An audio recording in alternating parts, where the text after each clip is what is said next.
Assalamualaikum warahmatullahi wabarakatuh. Kami dari kelompok 7 TPB 26 akan menampilkan hasil proyek RBL kami dengan topik hukum Bernoulli. Dan kami akan mengangkat judul yaitu Air Mancur Heron. Dan kami akan memperkenalkan diri dengan saya sendiri, Zaki Arifan Mana, dengan nomor induk mahasiswa 1222 10 120. Saya Mantabel Kairinisa dengan NIM 1222 10135. Saya Kalisa Putri Azara dengan NIM 1222 10136. Saya Meriska Salsabila Suwandi dengan NIM 1222 10123. Dan saya Nadila Sultan Adifa, NIM 12210125. Apa itu hukum Bernoulli? Daniel Bernoulli merupakan salah satu cendekiawan yang menganggap bahwa perilaku alam dapat dipahami melalui konsep partikel kecil, yang dimana prinsip fisika yang ditemukan oleh Daniel Bernoulli yaitu prinsip Bernoulli, yang dimana prinsip ini memberlakukan konsep tekanan dan ketinggian dari fluida dinamis.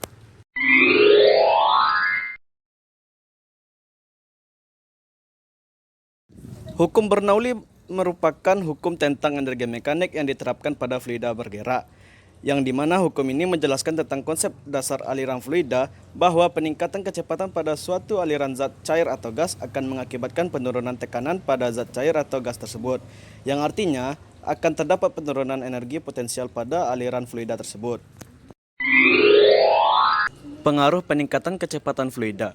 Adapun berkaitan dengan hukum Bernoulli, suatu fluida dikatakan mempunyai peningkatan kecepatan jika fluida tersebut mengalir dari suatu bagian dengan tekanan tinggi menuju bagian lainnya yang bertekanan rendah. Sementara itu, penurunan kecepatan fluida, suatu fluida dikatakan research-based learning. Air Mancur Heron 2 mempunyai penurunan kecepatan jika fluida tersebut mengalir dari suatu bagian bertekanan rendah menuju bagian lain yang bertekanan tinggi. Hukum ini menyatakan bahwa jumlah tekanan energi kinetis per satuan volume dan energi potensial per satuan volume mempunyai nilai yang sama di setiap titik sepanjang aliran. Persamaan hukum Bernoulli untuk aliran tak termampatkan dapat ditulis sebagai berikut. P1 ditambah rho V1 kuadrat per 2 ditambah rho dikali gravitasi H1 sama dengan P2 ditambah rho V2 kuadrat per 2 ditambah rho dikali gravitasi H2.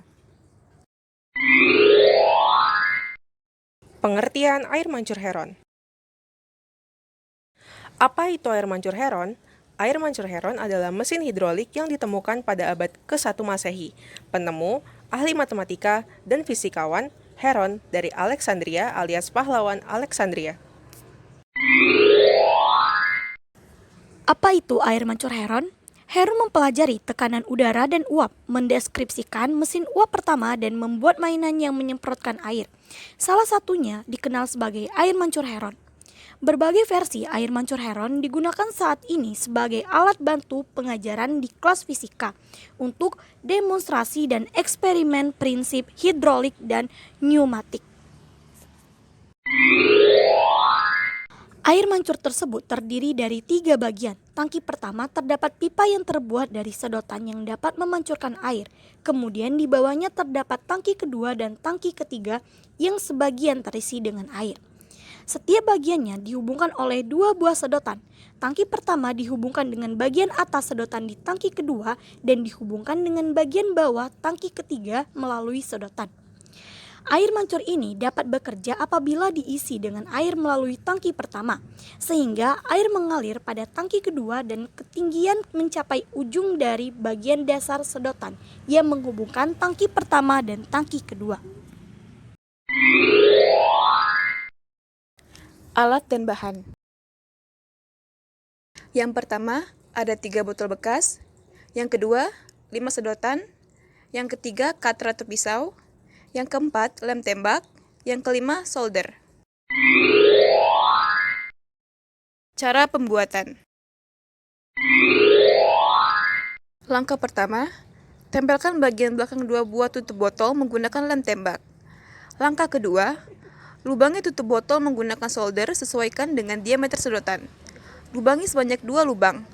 Langkah ketiga, masukkan sedotan ke dalam lubang yang telah dilubangi.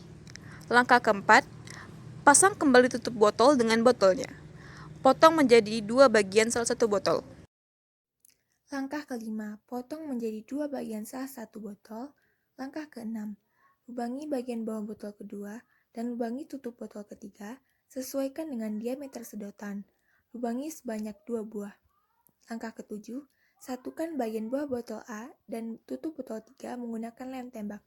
Langkah ke-8, masukkan sedotan yang menghubungkan botol kedua dan tutup botol ketiga.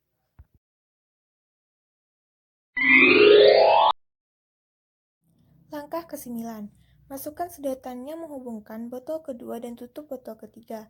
Langkah ke-10, isi botol ke-1 dengan air yang penuh, setelah itu ditutup dan dibalik hingga botol bagian kedua terisi. Langkah ke-11, setelah sudah, tuang air di bagian botol ketiga dan air mancur pun akan keluar. Kekurangan dan kelebihan. Kekurangan. Yang pertama, botol yang digunakan tidak boleh bocor sedikit pun. Kebocoran botol dapat menyebabkan udara dari luar akan masuk sehingga tekanan yang ada di dalam botol tidak seimbang. Yang kedua, sedotan yang digunakan dalam botol harus sama besar. Hal ini mengakibatkan air yang mancur akan lebih kecil dari seharusnya atau bahkan tidak memancur sama sekali. Kelebihan. Yang pertama dapat bekerja tanpa energi listrik. Yang kedua, alat dan bahan yang digunakan mudah didapat atau ditemukan. Saran dan solusi. Proyek kali ini tidak bekerja dengan energi abadi dan pastinya akan berhenti bekerja pada waktu tertentu. Mungkin ke depannya jika kita bisa menemukan teknologi yang bisa membuat pergerakan energi yang abadi, yang tidak memiliki batasan waktu, dan bisa memperkuat air yang keluar sehingga menggerakkan baling-baling menjadi lebih kencang, bisa saja kita memiliki PLTA sendiri.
Sekian hasil presentasi dari kelompok kami. Jangan lupa like and comment videonya. Kami ucapkan terima kasih. Wassalamualaikum warahmatullahi wabarakatuh.